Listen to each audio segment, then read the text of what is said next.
Quick revision of the topic current assets versus current liabilities. Current assets are short-term assets which can be converted to cash within a year. Current liabilities are short-term obligations that are supposed to be paid back within a year. Current assets are also called circulating or floating assets. Current liabilities are called short-term liabilities.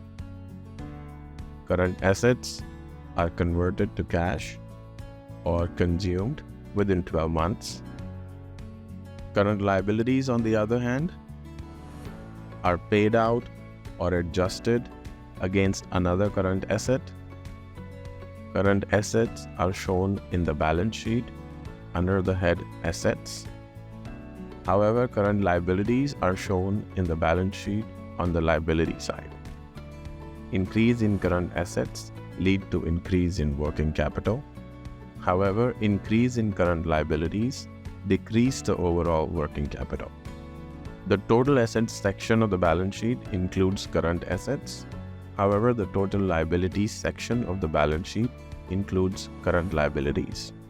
Some of the most common found examples of current assets are cash and cash equivalents, inventory, marketable securities, accounts receivable, prepaid expenses, short-term investments, work advances.